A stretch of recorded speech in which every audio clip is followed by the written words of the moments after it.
So welcome to this session on reimagining textiles future. We're being joined by various members of Sewing Cafe Lancaster, and Victoria is going to be taking us through this hour and a half. So I'm going to hand over to Victoria now.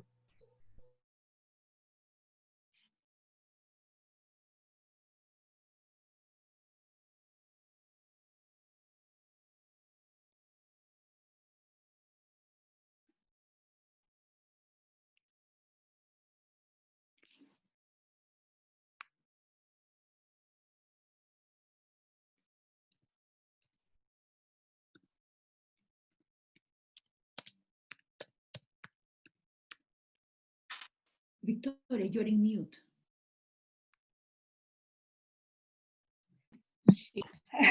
Sorry. Thank you very much. I was trying to talk while it's on mute, so sorry about that. Can you see my screen now? Yeah. Yeah.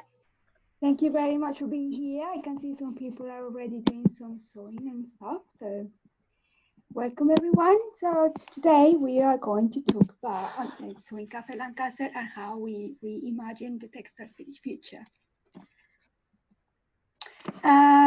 So we're going to go through this. So we're going to talk about a bit Sewing Cafe Lancaster, going through the problem of textiles, but not very deep, just to brief to remember what is happening.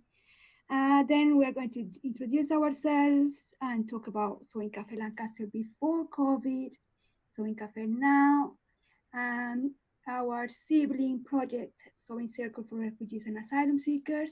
And then we're going to go to breakout rooms for mending techniques. If you brought any technique, any mending to do, that would be great. If you don't, if you didn't, doesn't really matter. It's just nice to have you here. And then we are going to have a discussion about how do you imagine the textile future. Just to help Anna to organize the breakout rooms at the end, if you please could put in the chat two options that we have here. So your first option of the group, the breakout room you want to be, and we are going to try to put you in the right one. And also, if you have any questions, you can put them in the chat, and then Anna will help us to, we can try to answer during this session.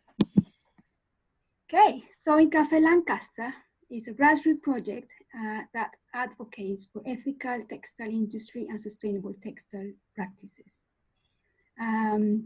We draw on ideas on conviviality, as a transformative art of living together, understanding people as a social beings who are dependent upon one another for their flourishing. Not working. Okay, it was founded in 2010 by Caroline Jackson and Wendy, and it was part of Transition City Lancaster. In 2015, Candy and I just carried it on. Today is run by 7 members, everyone with different strengths, and some of us are here today. And we work with different sectors, and we have different interconnections with groups, educational groups, and agriculture and growing food groups as well. So you'll see a bit of that later. The problem, so I have a problem with my screen. So the textile industry has been identified as one of the most important environmental polluters due to the high resource use and production and during use. There is a lot of research about this, and I'm not going to go deeper into that, but you can find, if you want to have some more information, just let us know. We can send you some links and some sources.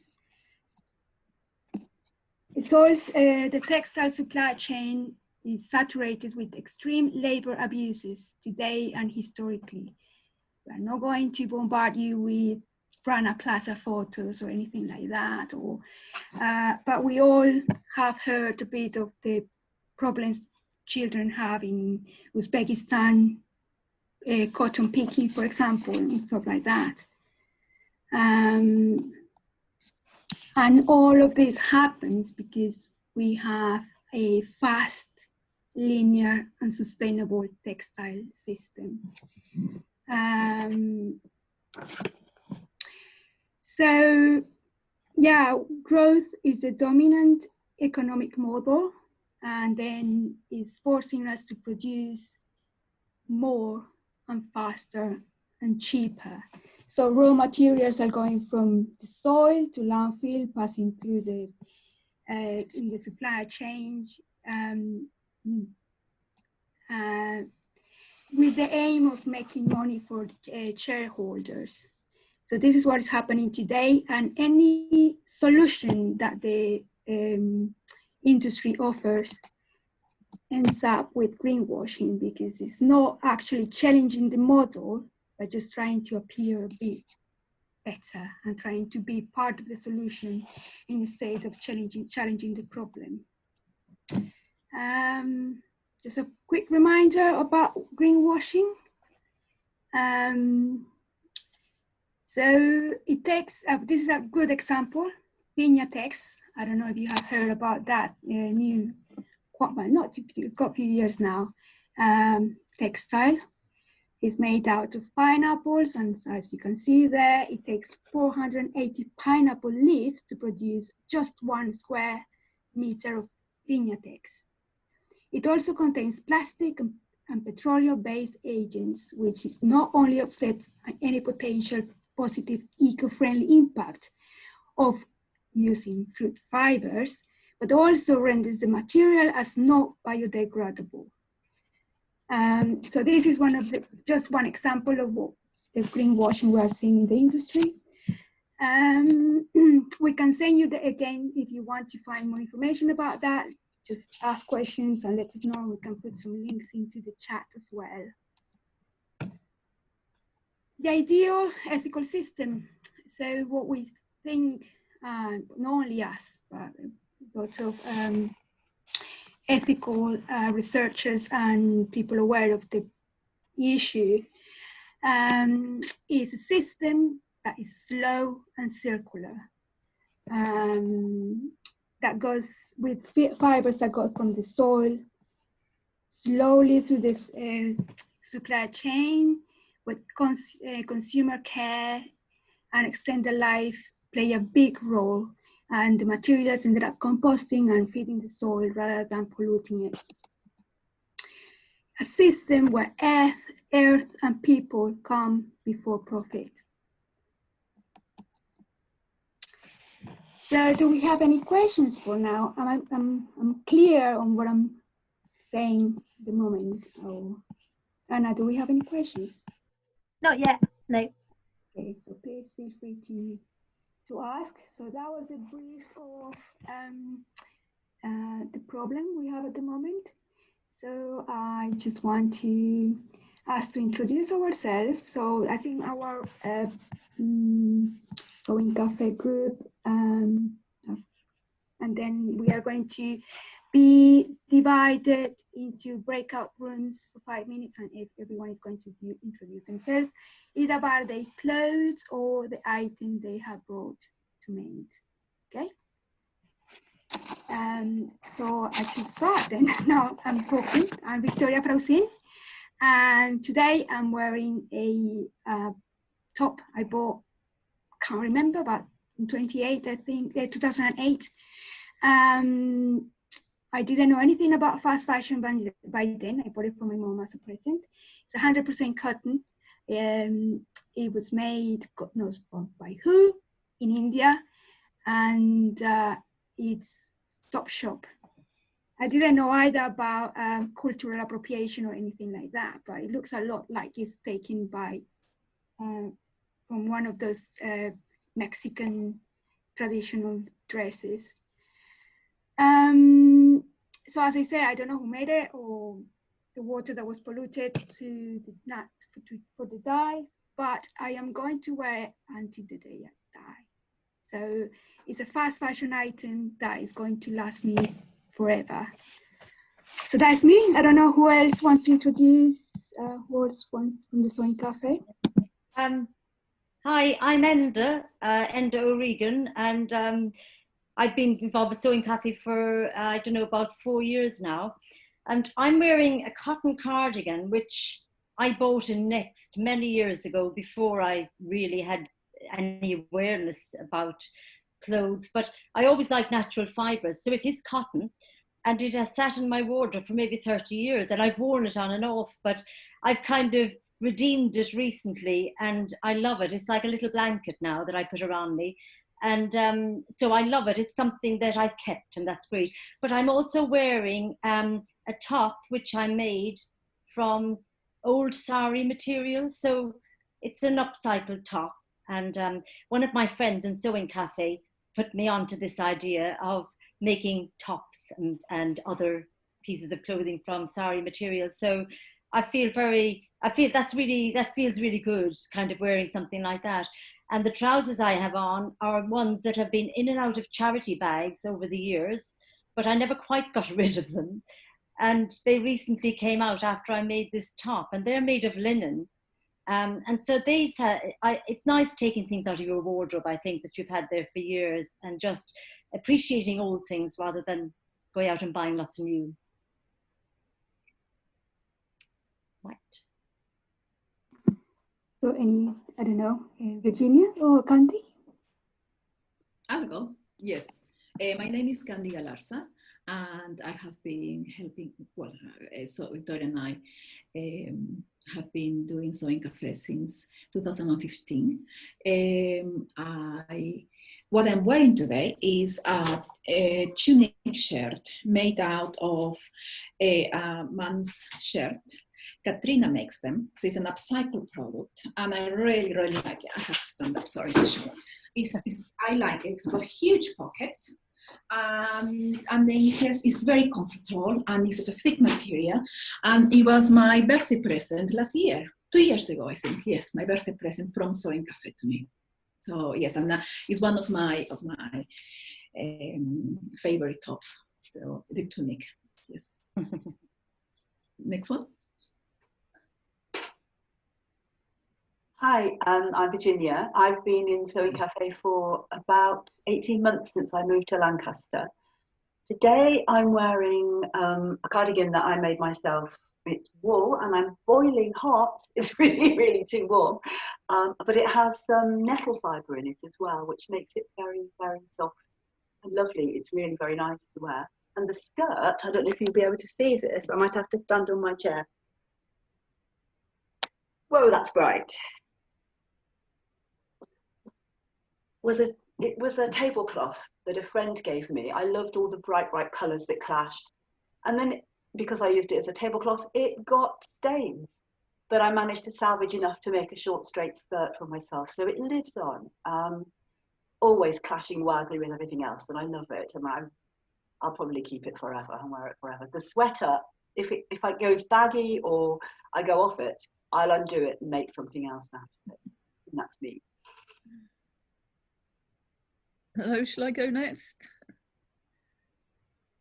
Okay, I'm Pam and I'm not a sewer. I don't do crafting. I'm interested in the politics of the textile industry. So I'll probably not stay for the actual breakout groups, but I'm really interested in what you're all saying. I didn't plan what I was going to wear tonight, and by total chance, this is an M&S polo top in cotton, you know, no sleeves, just polo, that I must have been wearing since the 1980s, 90s, I reckon. I used to take it on skiing holidays.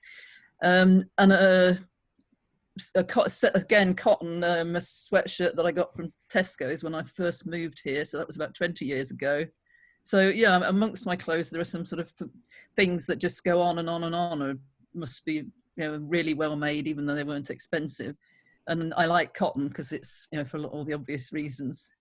And I won't tell you about my trousers because they were new last year, but they are cotton. Is that a good you, Victoria, to go into breakout groups.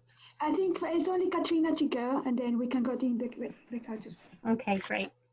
Hi, so I'm Katrina, and I've been part of Sewing Cafe for about 4 years, about the same time as Enda. Well, what I'm wearing tonight is a homemade pinafore with really big pockets, and I've made that out of a 1990s pure wool pleated skirt from Marks and Spencer's, which I bought on eBay, wore it loads, and then just thought I'm going to make it into something else. And I've teamed that with a shirt which I got at a charity shop, and I've dyed in onion skins. Oh, Gina? Hello, I'm Gina. I'm part of the Sewing Cafe. I'm not that active as most of the group, and I'm wearing a 100% cashmere top. It's very warm. I really love it, and it was my present from my sister some years ago, and I was using a lot, and it got a big hole here before, and the Sewing Cafe people, when I went to some workshops, and they showed me how to repair, and that this one is almost broken, and I think this is in my next project. Yes, well, nice to meet you. Anna, do you want to introduce yourself, or do you want to send it straight to the? I can do it, but I feel like I am outcompeted. So I'm wearing like a jumper dress, and I got given this actually 2 years ago. It is organic, 100% cotton, and it's from a fair trade company. But I don't know much else other than that, and it always makes me angry when people give me clothes as gifts because I don't actually need any more. But that's me. So I'm going to set up breakout groups. So these rooms are just randomly assigned, so they're not yet themed. Those are going to come later. And these are a chance for you to introduce yourselves and what you're wearing. And I'm going to set them up for 3 minutes. Is that all right? Yeah. So you'll get an invite in a minute, so please accept. And then we'll see you all in 3 minutes. And this is just a chance for you to introduce yourself. So enjoy.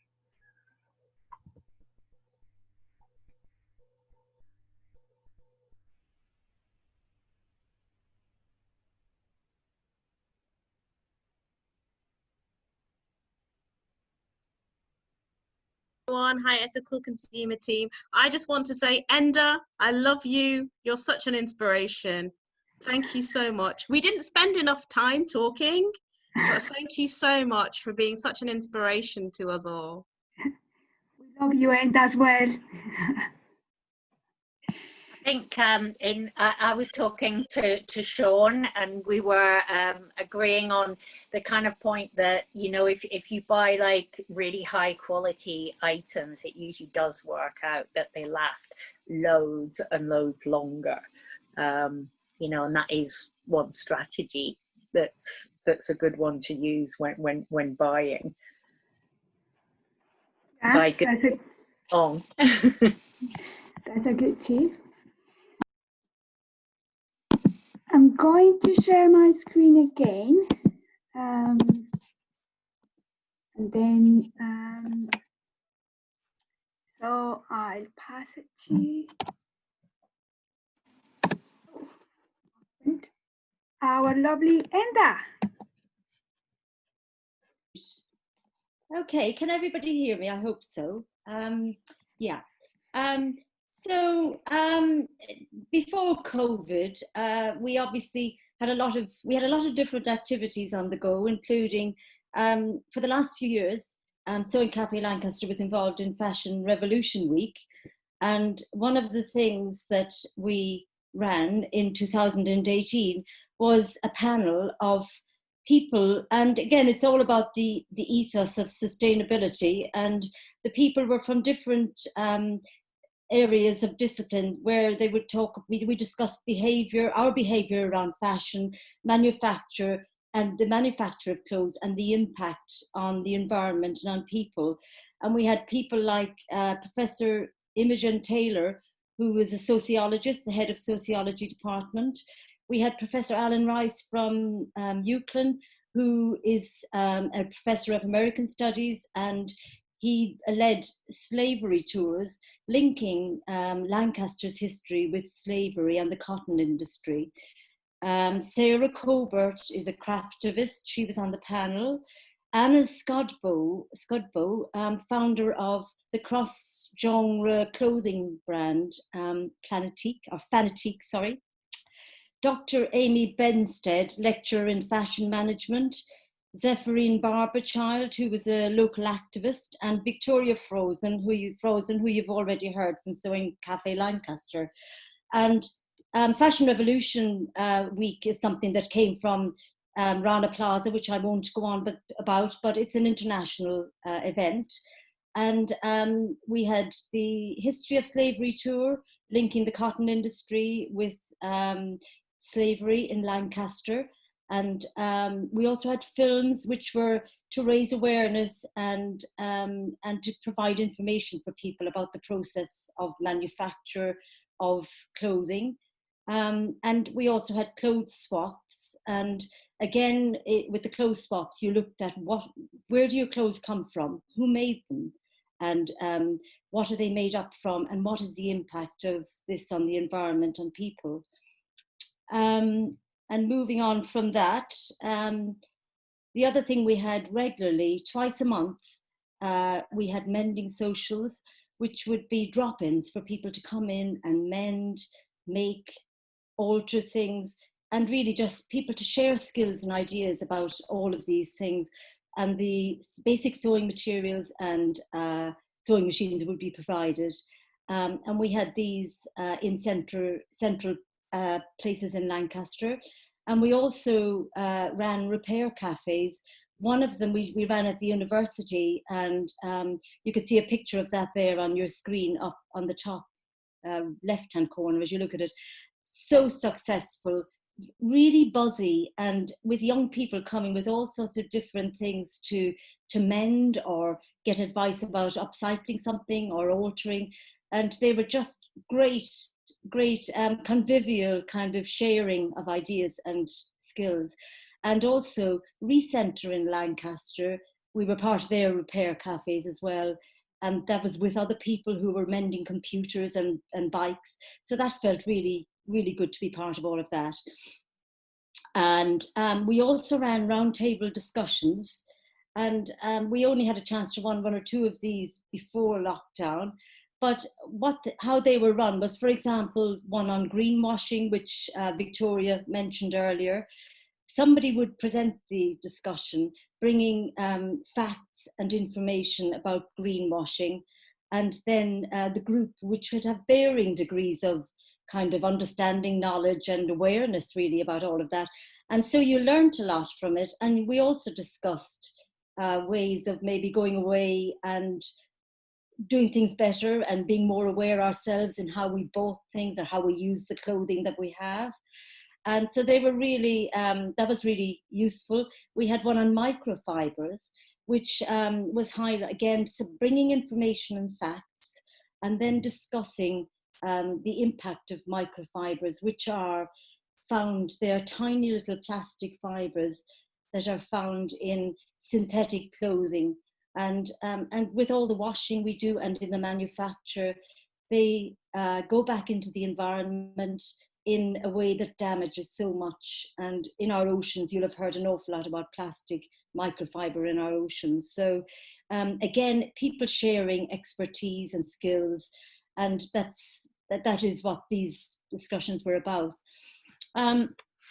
And we also took part, we collaborated, and our aim is to collaborate with as many other organizations or groups in our community, really. Extinction Rebellion asked us to help in making costumes and headgear, and we did that. We sat down together around tables and we cut out and we sewed the costumes, which was really, really a lovely thing to do together. Making seed bags for the seed library, the seed that's collected from plants at Claver Hill, the growing project, and they're available for people in a library, and we made the little bags for the seeds. We made bunting for the nature trail at Claver Hill, and for various seasonal markets in Lancaster, made banners for those as well. So various very different things. And we also had we were involved in a very special project, which was making, this took place all over the UK, and it was celebrating 100 years of women's voting, and the suffragettes, and 100 years of voting. And the Duke's Playhouse was asked to, well, they asked Victoria Frozen to be the artist who led this project. And then she pulled together women from all over Lancaster and Morecambe, including refugees and asylum seekers. And together we created these amazing banners with everybody's ideas going into the creation of them. And then pulling them together, everybody taking part in sewing them, and various kind of aspects of people's culture and the vote in other countries as well. All of these things were kind of documented on these banners. And so it was very personal and individual, and the conviviality of people doing it together was just wonderful. And then presenting the banners in a parade in Edinburgh for our area. And everybody went, well, whoever wanted went to that, and we walked through Edinburgh with our banners, meeting people from all over, bringing their banners. So these kind of things are just great for bringing people together and celebrating very important aspects of our lives and our culture and community. And that's another picture of, that was a banner done for Refugee Week in Lancaster, and celebrating Lancaster of a city of sanctuary for refugees and asylum seekers. And again, the ideas for making that banner were collaborated through members of the refugee and asylum seeker community and Sewing Cafe, and I think there were may have been other people involved in that with us. And we have sashes at the bottom, as you can see, for the different countries represented in that. So that was another beautiful accomplishment by everybody. And it's, yeah, and then also the Sudanese gathering in Lancaster, which was that was 2019, I think. And that involved a huge involvement from Sudanese refugees and asylum seekers in the Lancaster community, and produced what they wanted to produce, really. And it was just a beautiful collaboration led by Victoria and Katrina and Carol from Sewing Cafe. So that was the Sudanese gathering. What have we next, Victoria? The Norris was the last one, I think. Oh no, yes, and that was, yes, that's there on the side. Yeah, that was another, that was the Kurdish celebration in Lancaster. But unfortunately, and this beautiful banner, which is all beautiful applique, which has been sewn by a lot of the people coming to Sewing Circle and Sewing Cafe, but the actual event couldn't be celebrated in the way it was meant to be because of COVID restrictions earlier this year. So that's just a flavour of the things that we had been doing pre-COVID, really. Okay. Have I said everything? Yeah?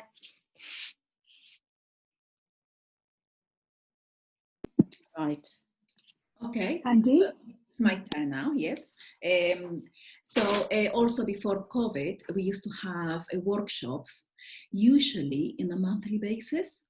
We have had a workshop on wax food wrap to use with your food. We have had darning and then upcycling as well, like adding pockets to dresses or skirts, or taking the color of shirts. We've also made t-shirt bags and natural dyes, and also embellishing of garment, of clothing. But also, staying in the same page, as you can see on the left side of the photograph, we made underwear out of old cotton t-shirts. So that was one of the first workshops. Then on the right, we were making some cloth rabbits to give to the children of the recently arrived refugees and asylum seekers. So that, yes, I think that's, also we had another workshop on how to make bags of broken umbrellas, like the ones you can see behind me. Well, I'm not sure you can see, but anyway. So what we do is usually we pick up the umbrellas from the rubbish bins and from the streets of the Lancaster and Morecambe area. We collect them and then we carefully remove the fabric from the frame. Then we recycle the frame and then I wash them at 40 degrees. After that, as you can see on the photo on the left, we take the umbrella apart into pieces and put it back together like a jigsaw puzzle, try to save the bits which are not broken, and we turn them into fold away shopping bags. Most of the times I use the strap, the original strap from the umbrella, and if the Velcro is still good, then I don't replace it, otherwise I will replace it. Or, as you can see at the bottom as well, you've got, well, you can also have the little bags. Yes, at the bottom of that screen, you can have the little bags for the umbrellas. So yes, now we can do the next picture.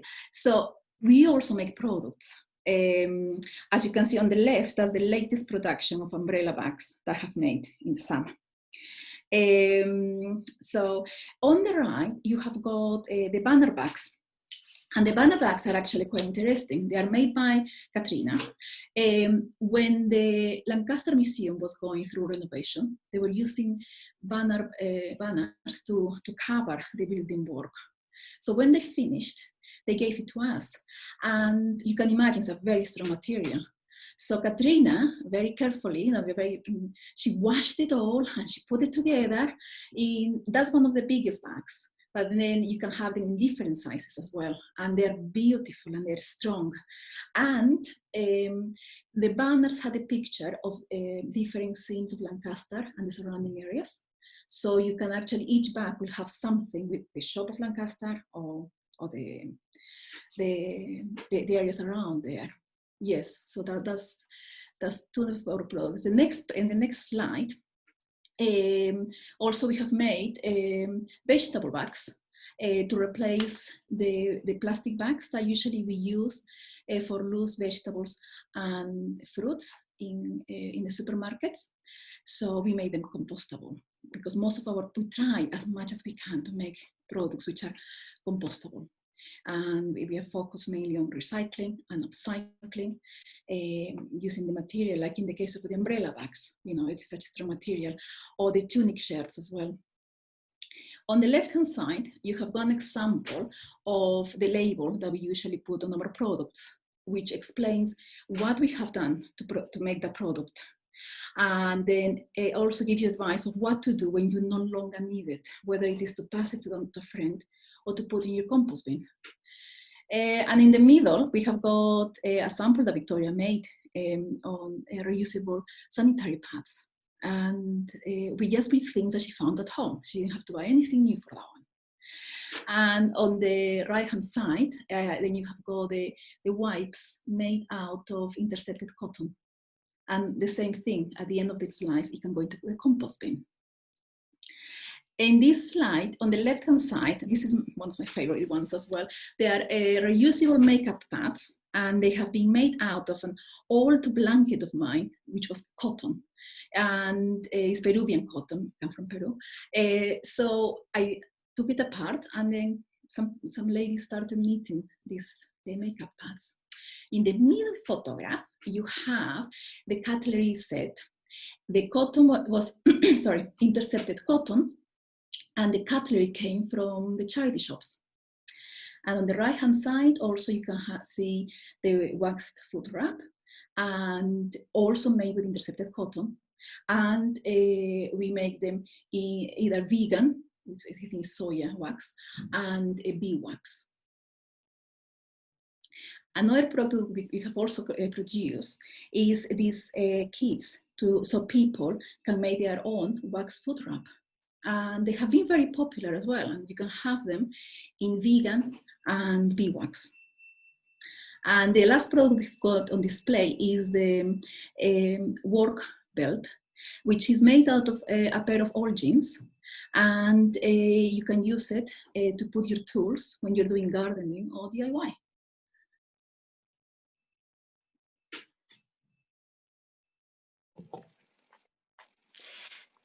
Hi, so where am I? Okay, so the screen's now showing a delightful scene of a beer and yarn session. That was something that we started off in going back to January this year, and we had about 3 sessions in a local, a really nice pub. And sadly, of course, with current restrictions, that had to go by the board. But we did manage to start doing that on Zoom, and it's been really successful. And I think it's something that we might even consider that, you know, it may be good to keep that running, maybe not every month, but occasionally do it online anyway, because what we found, it's enabled people, some people, we've got a person, somebody from Switzerland that joins us, and also people that used to be part of the group that have moved away have been able to join in with us, which is really good. So that's something that we've managed to sort of convert quite well. But a new thing that we've started doing is we've become sort of increasingly interested in natural dyeing, and lockdown has just been the absolutely perfect opportunity to develop that. So we've got just like a short video it's only a couple of minutes, so we might as well just pop that on if we can do that.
So that sort of involved us, because the part of Claver Hill there that's got dye plants in it, that hadn't even been thought of before lockdown. And I think it's proved like a really brilliant community partnership for us, that we've been able to work with another organisation. And part of that video featured a dye camp that we had, and that was actually at the dye garden. And that's something that we would like to open out to a broader group next year. But it was a really good occasion. So the natural dyeing for us, I think it's, for me personally, it's been very much linked to sort of how you can upcycle clothes, but to do that in a way that would result in something being completely compostable. I must admit, I've dabbled in dyeing a lot over the years, and in the past would be pure chemical. But I think now I've sort of completely gone away from that and only use natural dyes, and it's an absolute sort of fascinating thing to be. Every time you sort of work with plants and dyes, you get sort of some amazing surprises. It's just coming up now about us doing a project with Food Futures, and they got the seeds for purging buckthorn to grow plants to re-establish purging buckthorn, and we got the pulp, so we were able to sort of produce this amazing yellow dye. I don't know if you can see that there. Oh, there it is. And that was the dye that came out. Really, that's from the one on the left is from the bark, and the one on the right is from the berries. And the berries are really dark purple, so it's very surprising to get vivid greens and yellows from it. So I think as an area, natural dyes will continue to develop with us. I think we're passionate to try and sort of present natural dyes as really a viable alternative. I think, you know, obviously that takes a lot of experimentation to find ways that you can fix the dyes to clothes. But, you know, the more you look into it, the more you learn. And I think sort of as soon as we come out of lockdown, we'll be very keen to put on some workshops involving natural dyes. And we're also putting together a website. And we'll be putting out a calendar this Christmas with lots of photographs of our amazing plants and the dyes that have come from them. So that's kept us all really, really busy, really, over lockdown. Other things that we've been doing, we've carried on. We haven't been able to do mending sessions, but we're at the moment trying to fix up at the university that we will better do some virtual sessions, which should be really good. And we're also linking up with one of the lecturers at the university at the moment who's part of LEC, and that's going to be to actually, well, we're making a video about natural dye techniques to encourage some of the students to get involved, and the point of that being to get students who are academically involved in agriculture to do a practical project involving growing and some sort of production.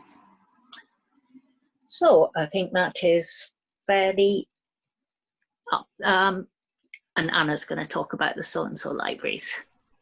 Before I do that, there's a question that's linked to you, Katrina. So how do you fix the dyes? So yeah. Okay, well, not all dyes need fixing, but most of them do. Things like you can use tea, and because tea's got a lot of tannin in it, as do some leaves, you'll probably get a good retention of colour on the fabric without. But really, you need to pre-prepare your fabric before you dye. You can either use metal salts, like alum is a really good versatile fixer, or you can use aluminium acetate, but you can also use milk, and milk's quite a very easy or available thing, and you just have to dunk and dry your item of cloth or clothing in milk a few times.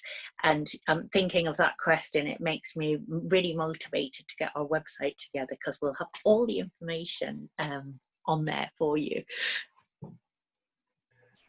Okay, it's my turn, I think, now. So in Lancaster, we have a seed library that I'm part of called the Lancaster Seed Library, where we grow seeds, open pollinated seeds, and we save them and distribute them to local growers.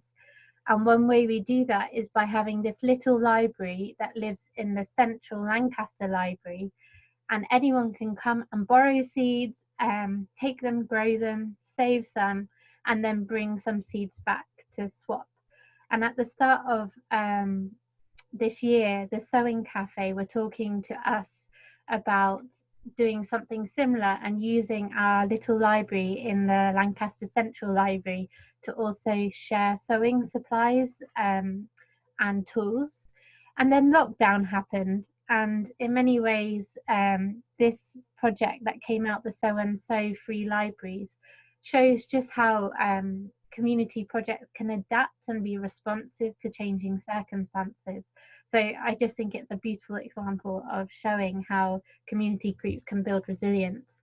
And so essentially around Lancaster now, you can find these little cabinets where you can borrow sewing supplies and seeds, take them, use them, and also bring some to share with others around the area. And it's very much a trial. So, and it was Victoria's idea, by the way, as well. And it was inspired by a small library that was doing the same thing with books in the freehold area of Lancaster. And essentially with this trial, we've had 5 little cabinets made by a local woodsman and craftsman. 3 of them have gone to areas where you wouldn't traditionally find projects like this. And each one is looked after by a resident, and they're responsible for caring for it. And because they're placed in different areas around the city, they will, we think, evolve to have very different things within them. So we're seeing how that works out. And also within the libraries, to support in having like feedback loops, there are these wanted and offered forms where people can put the sort of materials or tools or seeds that they want, or maybe other things, and also what they can offer to the library project. And like I said, we've had 5 made. 3 of them have been placed around Lancaster. For those that know the city, they're in Scotford area, Freehold area, and Scotch Quarry area. And we're in the process of finding homes for the other 2. One might end up in Morecambe, but we're not yet sure. So I'll stop there.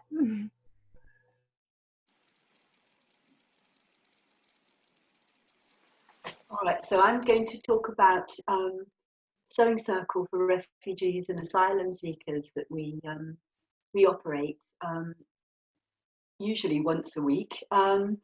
It's in partnership with the Global Link charity funded by the Big Lottery Fund.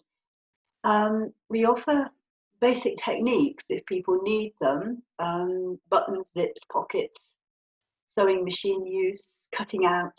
But in practice, very many of our refugees and asylum seekers have been very, very accomplished needlemen and women, tailors, embroiderers, with a long, long history of a lifelong love of fabric and making.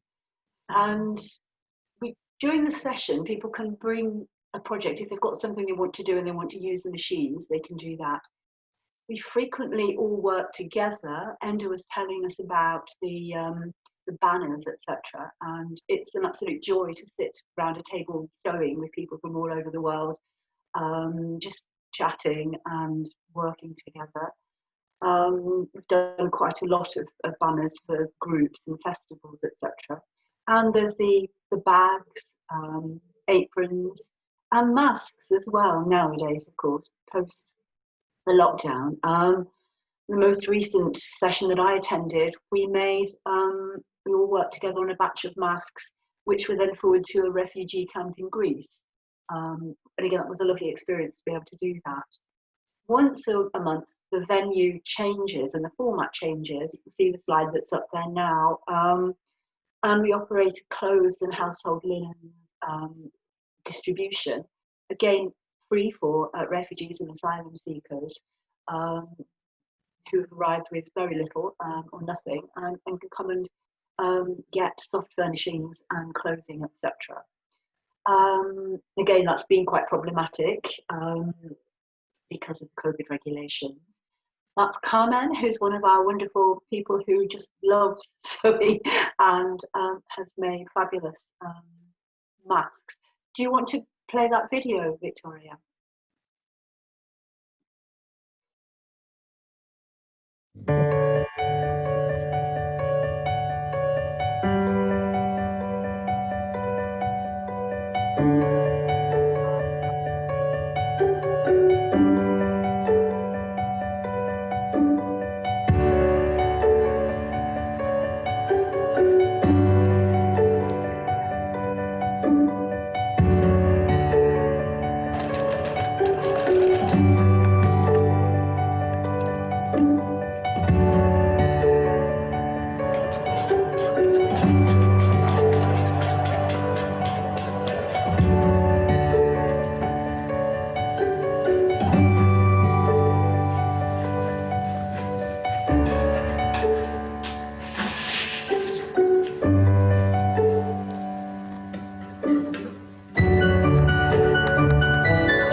pues me gusta trabajar, ayudar en todo lo que se pueda.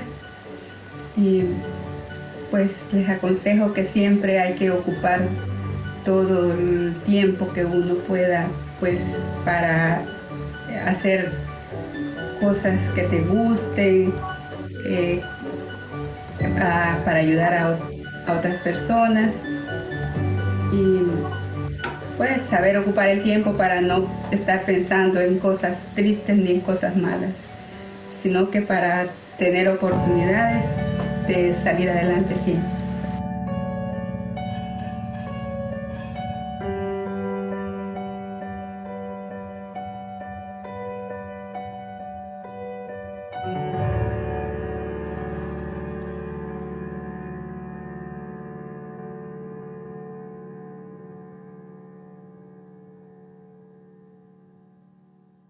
Can I just say something else at the end of that? Yeah, I think Enda mentioned conviviality, and you, Victoria, mentioned that at the start as well. Whatever we do when we're having those sessions, often there's tea, there's cakes, there's buns, there's fruit. People bring their babies that have been born, show photographs, celebrate birthdays. It's always convivial. It's a wonderful opportunity. You make new friends, listen to everybody's story, and then also get the chance, as well as making something that's useful, to promote the ideas about sustainability and textiles and all the other things that we stand for. And it's just an absolute privilege to be part of that. It's wonderful. That's it. Thank you very much, Virginia. And at the moment we are developing products for FiberShed Northwest. For those who don't know about FiberShed, it's a really important, very special international movement, which promotes from soil to soil fibers. Subversive embroidery project as well, so hopefully you will hear about that, and the Lancaster Textile Care Collective, which is also cooking at the moment. So we can't say much about them right now because we don't have much to show, but you will soon, hopefully. Do we have any questions from Anna? There was one about where can people access your products? Well, if you are lucky, you could go to a Single Step, which is a health food shop. We are in our way to develop our webpage to sell the products, and so that's the only way right now. Or you can send us an email. But one of the things that we want to do with the product, more than selling them per se, the most important thing is to send the message, and that's why the labels are really, really important, because we're talking about the work we do, but also about the fibers, also about the recycling materials and stuff like that. So at the moment, you can, if you're in Lancaster, you can find them or sending us an email, but soon you might be able to get them online. So what time is it? Do we have any other questions? Not at the moment, and it's 8 o'clock, just gone 8. Okay, so should we go to the breakout rooms for about 10 minutes, 15 minutes? Yeah. Did 20 pass? Yeah, that's fine. So you know, I've organised the breakout rooms based on what people are interested in, but some people have joined since we started that. So I'm just going to randomly assign the rest. Okay, Doesn't so matter. yeah, I'll open the rooms now then.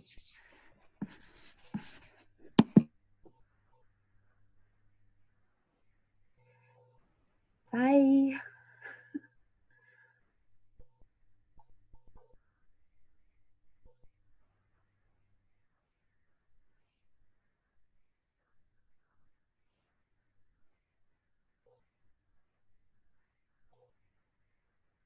I have my... Okay, so how was it? Does anyone want to say something about the rooms? No? I had, Sorry. sorry. had Sophie and Sean in my group, and we were talking about darning, and it was really nice to see Sean very keen to mend. And and then whether it is socks or the glass for his daughters, that was really nice. It's really nice to see people enthusiastic. I had if I could, Michael, Glenn, Susie, and 2 others in my group, and we talked about various things because people have come to the group today, the session today, for different things. And one person had come all the way from Milton Keynes and wanted to is wanting to set up a similar project like Sewing Cafe. So we can make contact outside of this session with them to help with that. People were talking, somebody was talking about, well, 2 people were talking about something they wanted advice about mending or repairing, but the items were upstairs and we never got the items down before I was called back. So we haven't done that, unfortunately. But it was lovely to see what people, were bringing to the session, really. Can I say something interesting? One of my guests was from Japan, and borrow can be used as a kind of an insult about some clothing which might be very scruffy and untidy. Oh. It's kind of highly prized aesthetic in our world. It's cultural misappropriation perhaps, but it also has this other meaning in Japan, so that was quite interesting. Could I just say something? Yeah, go ahead, please. Hi, because I was just in my group, which was really great and interesting, but I'm a researcher at the University of Glasgow in collaboration with the Ethical Consumer on how we dispose of clothing. And what I'm finding is that people are doing their best to try repairing and upskilling in this field, but they don't have enough skill and they're getting very frustrated. And so projects are ending up by the wayside, and then they get so frustrated they end up in the bin. So what I'm really interested in and concerned about in a sense is, and it's in relation to borrow, because borrow has become so fashionable, and I've done research in Japan, but there is a certain aesthetic that you need to understand in order to create a garment that is aesthetically pleasing. And so I have 2 concerns that I'd be really interested in your opinion on. And one is about how do we ensure that by repairing garments and upcycling them, that they still don't end up in landfill, and how do we manage the fashion aesthetic with repair and upcycling? Does anyone want to take that on? I just want to make one observation. Having looked at some catwalk shows recently on YouTube, the aesthetic is all repaired, recycled, except it's not, but it looks as though it has been. So I think this year maybe we'll all be very trendy. So in the short term, people find visible mending, darning, etc. very aesthetically pleasing, but it goes in cycles, doesn't it? I don't know, I think the more you do it and the more people see it, the more people accept it. I think for me as a designer trained in fashion, I worry about the aesthetic in terms of when you see it on the runway, it's from designers who are trained to construct in order to know how to deconstruct effectively in a way that's aesthetically beautiful or perceived as such. And so I always worry that we'll end up, because like you say, borrow is in Japan in a culture that is very concerned about perfection. It's not something that's seen as aesthetically pleasing. And I think it's about how do we ensure that our upskilling and our repairing has still got aesthetic value. Yeah, that's hard because one of the things is common. Anything that is upcycled or recycled or mended has this scruffy appearance on it, and it doesn't have to. As you say, there are lots of, but it's time consuming and it's very, very expensive if you want to do it properly. And it's easier and cheaper to buy another garment rather than mending it properly. So I think the problem is more about how easy it is to access to cheap replacement stuff than actually mending it. So it's because I've seen lots of people who's got lots of knowledge and on mending, and they do really good stuff, but people are not really keen. Yeah, they're not very. It's very convenient to buy a new item, so that's the main problem, I think. But and also I think it's like, who are you? You can't be aesthetically pleasing to everyone, and there are some people will really like that, and there'll be some parts of, you know, there is a time maybe when people love wearing scruffy jeans with holes in and half mended jeans and all of that, but it's like, who are you appealing to? And you probably won't appeal to everyone all of the time, will you? And, you know, at the moment, the fashion seems to be, which has kind of come out of COVID and people being more home-based and everything. And one of the things is people are suddenly taking on the whole thing of wearing country wear, you know, going around in Wellingtons and wearing countrified kind of clothes, really. And that doesn't appeal to everyone either, does it? You know, so you're actually, you won't, how can you appeal to a huge amount of people at any one time?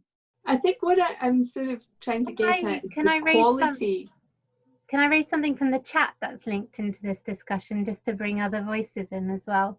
So EJ mentions that in a group, you're more likely to always have someone who's good at the aesthetics and can skill up the rest of the group. So there's something around like the beauty of things like the Sewing Cafe is you have Victoria, who's a trained professional designer and upcycler, and she can skill up everyone. There's also a comment that it's possible to mend things for more than just wearing for aesthetics, so for gardening, DIY and domestic chores. So there are other reasons why you might mend to extend the life of clothing that might end up in the bin anyway. So I'm just sharing that from EJ and Rose. Yeah, one thing that is slightly related to that is that I've been kind of, for ages I was mending my clothes, but like using kind of polyester thread and things like that, and now I'm trying to find compostable thread and preferably try and have all my clothes compostable in the end. But I don't know, I mean, that's another thing, like if you have a cotton pair of jeans and then you fix it with loads of polyester or stuff, I don't know, something to think about anyway as well. Slightly unrelated, but sort of related. Can I just ask another question of people? When you say composting, do you mean your household composting bin? Is everyone putting the textiles in the compost bin? I mean that, even if it's going to take 5 years, I've got a lot of compost bins, so it's kind of okay, but maybe not everyone can do that. And do you have to monitor them in a special way when you put I don't. fabrics? Probably, some people might do, but I'm just a bit rubbish with that, because in the end it just becomes compost. It might take 5 years, or 10 years or something, but one day I'll have compost in that bin. You don't worry about other people might dig it and turn it over, and it would be a lot quicker, but I just forget about it, and it does eventually go down. We're the same, and the theory being, if it hasn't composted after a year, lift it out, put it back at the top, stick it in front of the year. Same with all the packaging that you get that says this should be industrially composted, but we have no facility that around here, so it either goes in the compost in my garden or it goes in the landfill bin. Yeah. Do you have any problems with mold or any chemical reactions? Doesn't really matter because it's down the bottom of the garden. I don't know. I haven't looked in there for ages. Could be.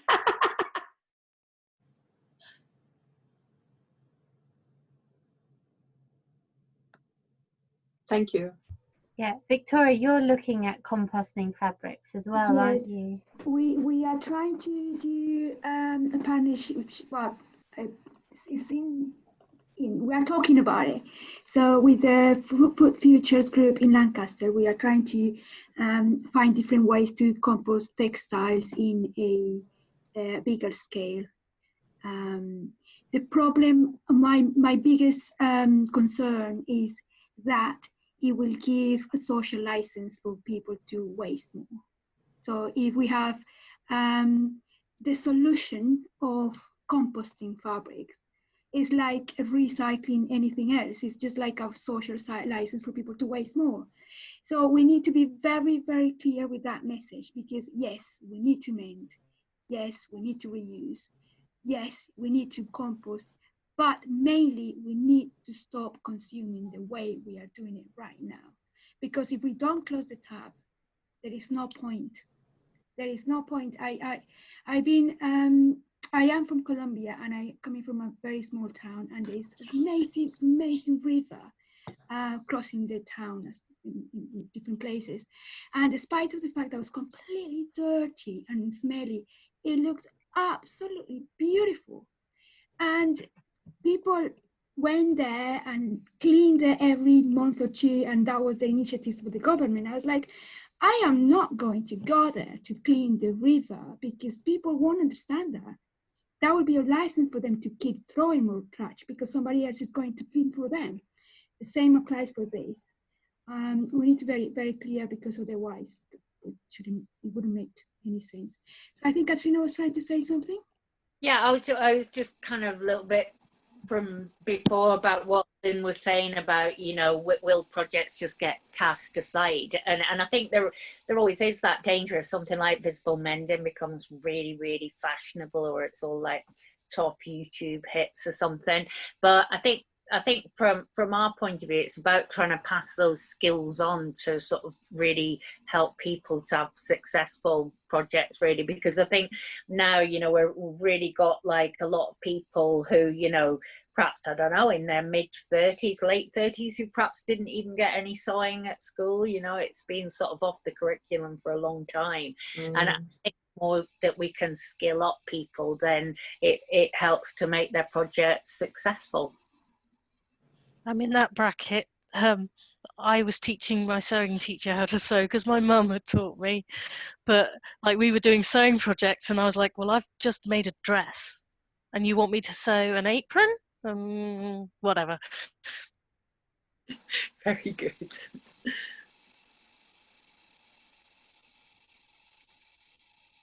Can I say something on the same subject about mending? I mean, I am really passionate about mending, but more than from the fashion perspective, it has always been because I wanted things to last longer than they should do.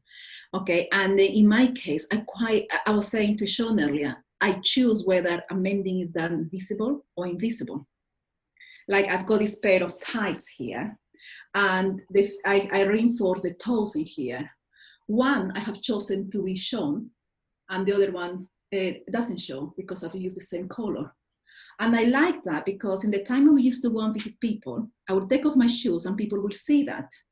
And I liked spreading the word about mending and, you know, having a different color by choice. He did that. But then sometimes, for example, I have recently done the mending on this pair of socks, which I knitted. So for me, it was very important that, that it was going to be the right way. So I've actually reinforced it using the same stitching of the knitting, okay? While in this other sock, I already had a hole. So I did my very best to hide it. But that is because I have chosen for this particular item, because I really like it, to disguise it a bit. But then at the moment, I am working on this one, which I have chosen to do it in 3 different colors, and it's the heel of a sock. And I know whoever is going to wear this doesn't mind that. But I think that's my point here is I think it's personal choice. And in my case, and in people close to me, they don't mind showing, and they're quite happy to wear things that look mended. So I think it's just, it's hopefully, as time goes by, some people will go into this kind of way of thinking and mending because we want things to last longer, because as like Victoria said, we don't want to keep buying more and more. It's making things last as long as we can. That's true. Could I just say this? Aware of the time, we're already 1 minute past. Thank you very, very much, everyone. I hope you enjoyed the session. And I hope I can see you in for the rest of the week, especially in the last session on Friday. Anna, is it? Yeah, on Friday 4 to 5:30, I think. And please get in touch if you want. So we're going to hang out for a minute or two, but if you want to leave, please feel free to leave. If you want to put your thoughts and anything on the chat, that would be much appreciated as well, because this is a conversation to keep having. Mm-hmm. And Victoria, can I just say that the person in my group who wanted to contact Sewing Cafe for some, support and discussion, just go onto the website and then you can contact us through that, and we can communicate with you about it. Also, you please put the link, and you can also contact us at sewingcafelancaster@gmail.com. Also, you can share your contact in the chat if you want to make sure you don't miss each other. That's the other option. Is it what? Pardon? So whoever is based in Milton Keynes, you can share your contact with Enda or Victoria in the chat. Yeah. As well. Yeah, you could please. Yes, there are the links on the chat. And you can contact us, Sewing Cafe Lancaster. And remember, the part of the social and environmental impact of our clothes and textiles in general take place during the production process, and the rest is in our hands. So thank you very much for being here today. And any final thoughts or anything?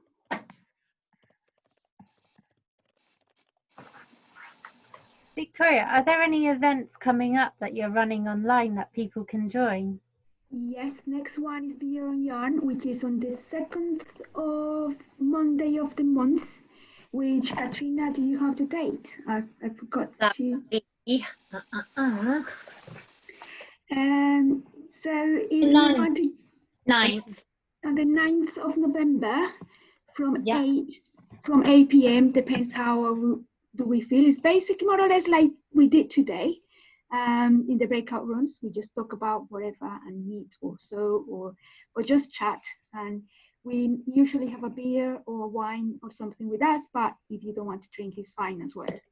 And everyone is very welcome to join us. So just send us an email, or even you can put it in the chat, and then we can send you the link close to the time. So 9th of November, 8 p.m. Bye. Bye. Bye. Bye. Bye.